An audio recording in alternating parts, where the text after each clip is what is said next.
Assalamualaikum warahmatullahi wabarakatuh. Pada kesempatan kali ini, saya, Ivalda Rizky Kalista Milinia, dari kelompok 7, akan mempresentasikan tentang Islamic Marketing Research and Business Feasibility Studies pada Dr. Kopi.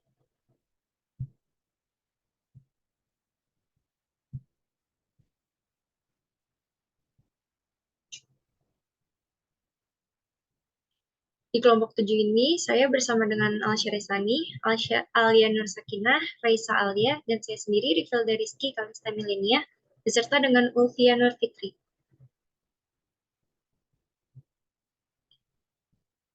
Dr. Kopi merupakan nama tempat usaha tersebut. DR ini adalah singkatan dari sebuah nama, yaitu Didi Ramdi, yaitu owner dari Dr. Kopi Beneran ini. Sedangkan yang dimaksud dengan kopi beneran ini memiliki latar belakang dari minimnya pengetahuan dan mindset masyarakat terhadap kopi yang mengira kopi itu hanya kopi saset.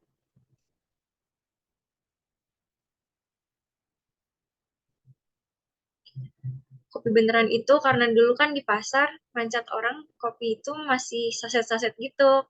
Kadang orang belum tahu kopi itu kayak gimana. Ujar Didi Ramli. Target market awal pasar yaitu adalah pedagang. Namun kini setelah 3 tahun beroperasi di kios pasar bersih Sentul City, para penikmat kopi di tempat ini didominasi oleh para pengunjung pasar. Bahkan para pengunjung rela datang jauh-jauh dari berbagai daerah seperti di Jakarta, Depok, dan Bekasi hanya untuk bisa menikmati sajian kopi sambil berbelanja di pasar Sentul City. Berbeda dengan tempat kopi pada umumnya, Dokter Kopi Beneran lokasinya berada di dalam pasar Sentul City. Jadi posisinya itu dia benar-benar ada di tengah pasar. Dan tempatnya pun bersih, terdapat banyak pilihan kopi dan penyajiannya secara manual brewing. Jadi nggak pakai kopi saset, benar-benar kopinya itu di brewing dan benar-benar diolah.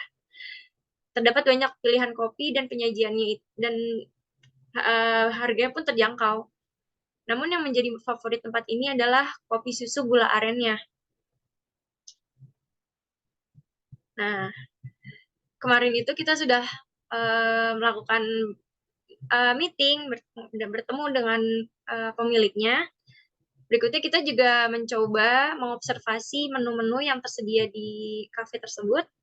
Berikutnya kita melakukan interview dengan baristanya atau si ownernya itu. Yang berikutnya kami menganalisa dan memformulate results, memformulasikan hasil dari riset kita kemarin dan kita bisa menyimpulkan berdasarkan dari riset tersebut.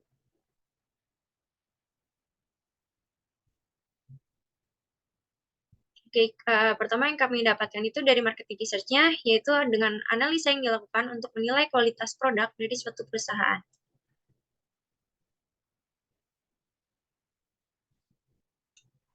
Teknik market visibility yang dilakukan pertama dengan manajemen aspek. Pengelola mengelola usahanya sendiri dengan membeli biji kopi dari supplier serta mempekerjakan beberapa pramuniaga. Yang kedua, legal aspek. Ternyata dari kafe ini tuh mereka masih belum memiliki legal aspek atau surat izin untuk membuka usaha tersebut. Karena mereka masih merasa kalau mereka itu masih UMKM yang cenderung masih kecil. Jadi mereka berpikirkan bahwa mereka itu masih belum perlu lah untuk memiliki legal aspek gitu. Yang berikutnya ada quality aspek dengan cara meriset kebutuhan pasar serta mencari potensi usaha.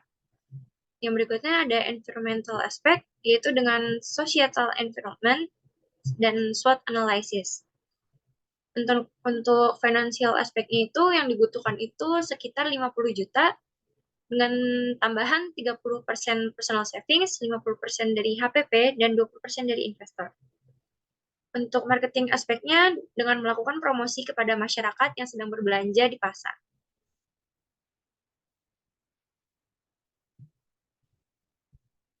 Yang berikutnya untuk organizational visibility-nya, yang pertama itu ada kecakapan manajemen, yaitu dengan bekerja sama dengan beberapa supplier, diantaranya ada supplier biji kopi, supplier susu segar, supplier madu, dan supplier pastries. Jadi di tempat kedai kopi itu mereka tidak hanya menyediakan kopi, tapi mereka juga menyediakan pastries, menyediakan puding, menyediakan kue-kue, dan sebagainya. Untuk kecukupan sumber dayanya ditentukan dari kemampuan perusahaan untuk terus berjalan dengan ketersediaan sumber daya yang ada. Barista dan pramuniaga telah diikut sertakan dalam pelatihan atau workshop bartender, seperti diajarkan mengenai brewing, roasting, operating tools, dan lain sebagainya.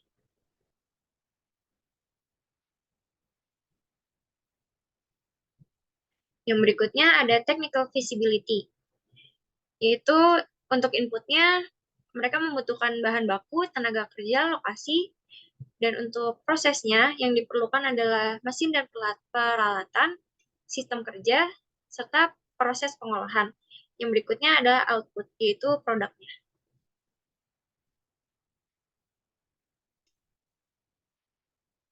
Pada kajian produksi, di minggu pertamanya dokter kopi itu mereka masih belum mendapatkan pendapatan sesuai dengan target yang mereka tentukan. Lalu di minggu kedua mulai mendapat daya tarik dari pasar. Akhirnya minat pasar pun meningkat. Kemudian di week ketiganya mulai menurun karena masyarakat itu katanya cenderung mulai bosan dengan taste yang kopi itu yang pertama kali kan karena memang mereka itu belum bekerja sama dengan pastries, jadi hanya menyediakan kopi saja. Nah, di minggu keempatnya akhirnya mereka berencana untuk bekerja sama dengan pastries, hingga akhirnya di week keempatnya mereka mendapatkan profit yang cukup menguntungkan. Hingga di week kelimanya pencapaian mereka mulai stabil.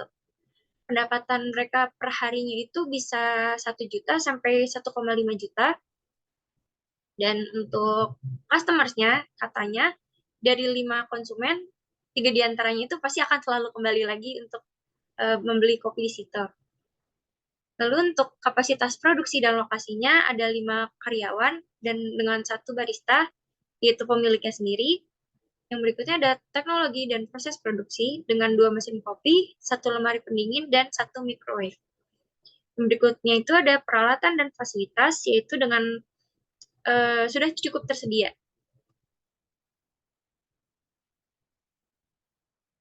Untuk flow proses chartnya, yang pertama itu mereka melakukan timbangan ukuran biji kopi sesuai dengan takaran atau varian rasa yang akan dihidangkan. Yang berikutnya biji kopi itu akan digiling dengan mesin grinder sampai biji kopi itu menjadi halus atau menjadi bubuk.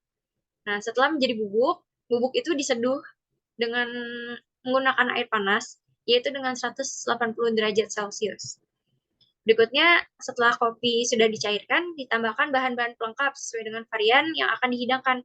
Misalnya seperti ditambahkan perasa, creamer, atau ditambahkan ingin tambah madu, gitu. Yang berikutnya bisa ditambahkan es cukupnya untuk varian kopi yang disajikan dingin, atau jika yang ingin disajikan hangat, akan ditambahkan air panas. Yang terakhir, ditutup bagian atas kopi dengan penutup atau dengan dekorasi dengan creamer. Oke, untuk financial feasibility-nya, yang pertama ada net present value. Dengan modal awalnya itu mereka membutuhkan 30 juta, dan untuk kos awalnya mereka membutuhkan 50 juta, dengan rate-nya 30% selama 5 tahun.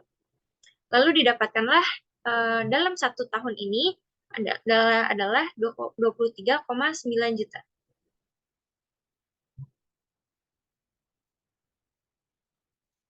Untuk return on investment-nya adalah 40% per tahunnya. Untuk break even point-nya didapatkan 6.000 unit per tahun.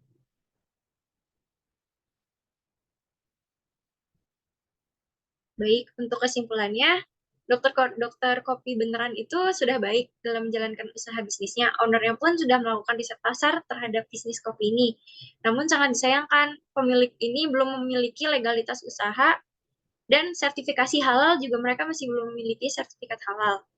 Saat ini dokter kopi dikatakan cukup laris di masyarakat, khususnya di kawasan Sentul City, karena walaupun di Sentul City ini masih banyak kedai kopi yang lain, tapi mereka ini menawarkan harga yang cukup menarik dengan persediaan menu yang cukup bervariatif.